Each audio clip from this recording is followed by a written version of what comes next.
পশ্চিমবঙ্গের ভোটার তালিকা নিয়ে এখন ঠিক কি ঘটছে সবার মনেই কিন্তু এই প্রশ্নটা ঘুরপাক খাচ্ছে। চলুন, আজকের এই আলোচনায় আমরা এই পুরো বিশেষ সংশোধনী প্রক্রিয়াটার একদম ভেতরে যাব আর চেষ্টা করব এর প্রত্যেকটা দিক সহজ করে বুঝতে।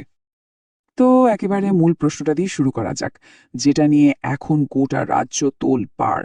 চূড়ান্ত ভোটার তালিকা থেকে কি আসলেই অনেকের নাম বাদ যেতে চলেছে?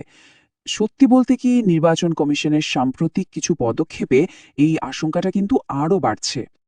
দেখুন, এটা কিন্তু কোনো সাধারণ রুটিন মাফিক আপডেট নয়। যা শোনা যাচ্ছে, খোদ সরকারি সূত্র থেকেই এমন ইঙ্গিত আসছে যে বেশ বড় সংখ্যায় নাম বাদ দেওয়ার একটা প্রক্রিয়া চলছে। আর ঠিক এই কারণেই রাজ্য জুড়ে একটা তীব্র উদ্বেগ আর অনিশ্চয়তা তৈরি হয়েছে। কিন্তু প্রশ্ন হলো, হঠাৎ করে এমন একটা পদক্ষেপ কেন নেওয়া হলো? এর পেছনে আসলে কি ঘটছে? চলুন, এই যে বড় আকারের একটা সংশোধনী চলছে, এর পেছনের পুরো প্রক্রিয়াটা একটু ভেঙে চুরে দেখা যাক। আচ্ছা, এই পুরো প্রক্রিয়াটার একটা অফিসিয়াল নাম আছে, স্পেশাল ইন্টেন্সিভ রিভিশন, বা সংক্ষেপে এসআইআর। মানে কাগজে কলমে এর উদ্দেশ্য কিন্তু খুবই ভালো: ভোটের তালিকাকে 100% নির্ভুল আর নিখুঁত করে তোলা। কিন্তু এখানেই গল্পে একটা মোড় আসছে। বেশ কিছু সংবাদ মাধ্যমের রিপোর্ট কিন্তু অন্য কিছুর দিকে ইঙ্গিত করছে। তাদের দাবি অনুযায়ী এই প্রক্রিয়ার আসল লক্ষ্য নাকি ভোটারদের নাম বাদ দেয়া, শুধু ভুল সংশোধন করার নয়। অর্থাৎ শুরু থেকেই উদ্দেশ্যটা ছিল অন্য কিছু। যদিও সরকারিভাবে যে কারণটা বলা হচ্ছে সেটা খুব পরিষ্কার। বলা হচ্ছে, নাম বাদ পড়ার একটাই কারণ থাকতে পারে: যদি শুনানির সময় কোনো ভোটার তার পরিচয় বা নাগরিকত্বের পক্ষে দরকারি কাগজপত্র দেখাতে না পারেন, শুধু তাহলেই তার নাম তালিকা থেকে কাটা যাবে। বেশ, তাহলে এই নিয়মের ফাঁসে পড়ে সবচেয়ে বেশি সমস্যায় পড়ছেন কারা? চলুন এবার এই সংশোধনীর মানবিক দিকটার দিকে একটু নজর দেয়া যাক, কারণ এর প্রভাবটা কিন্তু কিছু নির্দিষ্ট সম্প্রদায়ের ওপর বেশ মারাত্মকভাবেই পড়ছে।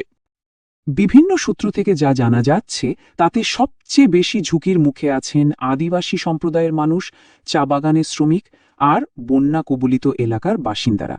একবার ভাবুন তো, যাদের বাড়িঘর বারবার বন্যার জলে ভেসে যায়, তাদের পক্ষে কি সব সরকারি ডকুমেন্ট বাঁচিয়ে রাখা সম্ভব?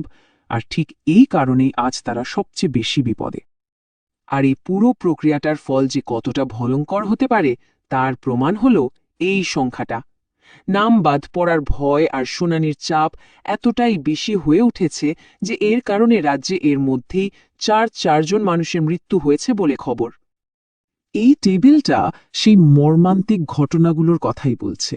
পাঁচলার আজাদ আলী থেকে শুরু করে কাঁথির শামসুন বিবি, এদের মৃত্যুগুলো আসলে নিছক সংখ্যা নয়, বরং এই প্রক্রিয়ার ফলে যে কি পরিমাণ মানসিক চাপ তৈরি হয়েছে, এটা তারই এক করুণ ছবি। এটা তো খুবই স্বাভাবিক যে এত সংবেদনশীল একটা বিষয় নিয়ে রাজ্যের রাজনীতিতে ঝড় উঠবেই। আর ঠিক তাই হয়েছে। শাসক বিরোধী দুই পক্ষই কিন্তু একেবারে কোমর বেঁধে মাঠে নেমে পড়েছে। একদিকে শাসক দল তৃণমূল কংগ্রেসের অভিযোগ, নির্বাচন কমিশন ইচ্ছে করে সাধারণ মানুষকে শুনানিতে ডেকে হয়রান করছে। আবার অন্যদিকে বিরোধী দল বিজেপির পাল্টা অভিযোগ হল, শাসক দলই নাকি বুথ লেভেল অফিসারদের দিয়ে ভুল তথ্য জমা দিয়ে পুরো পরিস্থিতিটা জটিল করে তুলেছে। আর এই রাজনৈতিক চাপানোতর কিন্তু শুধু কথার লড়াইয়ে থেমে নেই। কোথাও ঘুটের মালা পরে প্রতিবাদ হচ্ছে, তো কোথাও বিধায়কের বিরুদ্ধে এফআইআর করা হচ্ছে, আবার কোথাও রহস্যময় ফর্ম বিলি করে বিভ্রান্তি ছড়ানো হচ্ছে। সব মিলিয়ে পরিস্থিতি ক্রমেই উত্তপ্ত হয়ে উঠছে।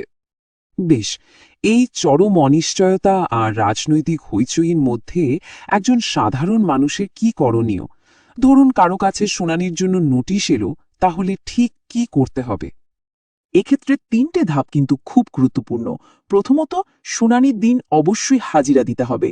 দ্বিতীয়ত, নির্বাচন কমিশনের দেয়া 12টা বৈধ পরিচয়পত্রের মধ্যে যে কোনো একটা সাথে করে নিয়ে যেতে হবে। আর তৃতীয়ত, জমা দেওয়া সেই নথি কিন্তু পর্যবেক্ষকরা খুব ভালো করে খুঁটিয়ে দেখবেন। আর হ্যাঁ, একটা জরুরি তথ্য মাথায় রাখতে হবে: এই পুরো প্রক্রিয়ার সময়সীমা কিন্তু বদলে যেতে পারে।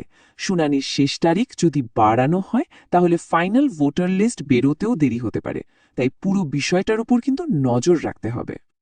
সব মিলে শেষে গিয়ে কিন্তু একটাই বড় প্রশ্ন থেকে যাচ্ছে, এত হয়রানি, এত দুশ্চিন্তা আর এত জটিলতার পর রাজ্যের প্রত্যেক যোগ্য নাগরিকের নাম কি শেষ পর্যন্ত চূড়ান্ত ভোটার তালিকায় সত্যি সত্যিই থাকবে? এই উত্তরটার উপরেই কিন্তু নির্ভর করছে লক্ষ লক্ষ